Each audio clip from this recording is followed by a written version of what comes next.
بسم اللہ الرحمن الرحیم۔ شروع کرتا ہوں اللہ تعالیٰ کے نام کے ساتھ جو بڑا مہربان نہایت رحم کرنے والا ہے۔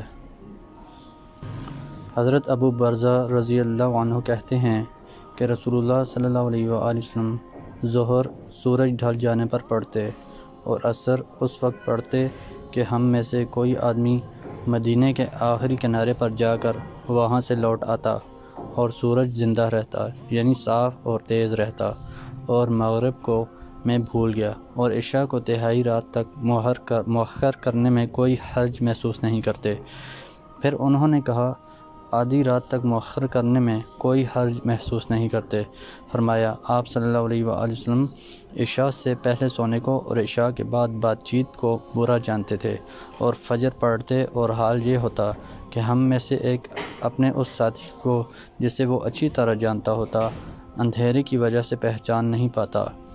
اس میں آپ صلی اللہ علیہ وآلہ وسلم 60 آیتوں سے لے کر 100 آیتوں تک پڑھتے تھے۔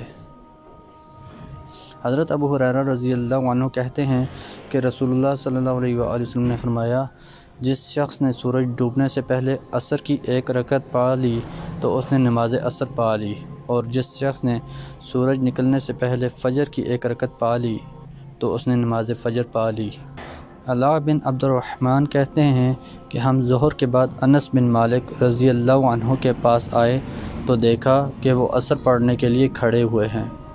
جب وہ نماز سے فارغ ہوئے تو ہم نے نماز کے جلدی ہونے کا ذکر کیا، یا خود انہوں نے اس کا ذکر کیا، تو انہوں نے کہا میں نے رسول اللہ صلی اللہ علیہ وآلہ وسلم کو فرماتے سنا ہے یہ منافقوں کی نماز ہے، یہ منافقوں کی نماز ہے، یہ منافقوں کی نماز ہے کہ آدمی بیٹھا رہے یہاں تک کہ جب سورج زرد ہو جائے اور وہ شیطان کی دونوں سینگوں کے بیچ ہو جائے یا اس کی دونوں سینگوں پر ہو جائے تو اٹھے اور 4 ٹھونگے لگا لے اور اس میں اللہ کا ذکر صرف تھوڑا سا کرے۔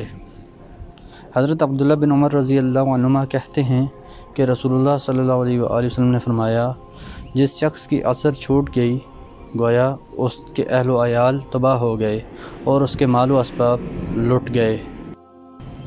سیدنا ابن عباس رضی اللہ عنہما کا بیان ہے کہ رسول اللہ صلی اللہ علیہ وآلہ وسلم نے جنات کو قرآن نہیں سنایا اور ان کو دیکھا بھی نہیں۔ واقعہ یہ ہے کہ رسول اللہ صلی اللہ علیہ وآلہ وسلم اپنے اصحاب رضی اللہ عنہ کے ساتھ اس زمانے میں عکاظ کے بازار گئے جب کہ شیطانوں پہ آسمانی دروازے بند ہو گئے تھے اور ان پر آگ کے شعلے برسائے جا رہے تھے۔ چنانچہ شیطانوں کے ایک گروہ نے اپنے لوگوں میں جا کر کہا کہ ہمارا آسمان پر جانا بند ہو گیا اور ہم پر آگ کے شعلے برسنے لگے۔ انہوں نے کہا کہ اس کا سبب ضرور کوئی نیا امر ہے، تو پورب و پچھم یعنی مشرق و مغرب کی طرف پھر کر خبر لو اور دیکھو کیا وجہ ہے جو آسمان کی خبریں آنا بند ہو گئیں۔ وہ زمین میں مشرق و مغرب کی طرف پھرنے لگے۔ ان میں سے کچھ لوگ تہامہ یعنی ملک حجاز کی طرف عکاظ کے بازار کو جانے کے لیے آئے۔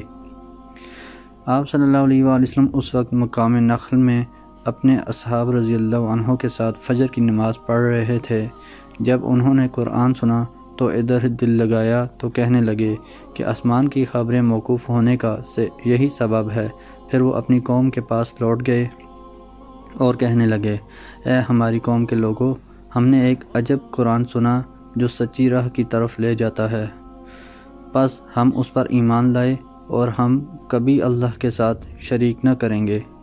تب اللہ تعالیٰ نے سورہ جن اپنے پیغمبر پر اتاری، قُلْ أُوحِيَ إِلَيَّ أَنَّهُ اسْتَمَعَ نَفَرٌ مِّنَ الْجِنِّ آخر تک۔ جابر بن عبداللہ رضی اللہ عنہما کہتے ہیں کہ ہم میں سے کچھ لوگوں کے پاس زائد زمینیں تھیں جنہیں وہ تہائی یا چوتھائی پیداوار پر بٹائی پر دیا کرتے تھے۔ پھر نبی اکرم صلی اللہ علیہ وآلہ وسلم نے فرمایا جس کے پاس زائد زمینیں ہوں تو ان میں وہ یا تو خود کھیتی کرے یا اپنے بھائی کو کھیتی کے لیے دے دے، اگر یہ دونوں نہ کرے تو اپنی زمین اپنے پاس ہی روکے رہے۔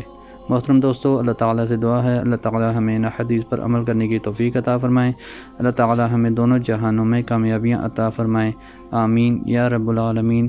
ویڈیو کو ثواب کی نیت سے زیادہ شیئر کریں۔ جزاکم اللہ خیرا کثیرا۔ والسلام علیکم ورحمۃ اللہ وبرکاتہ۔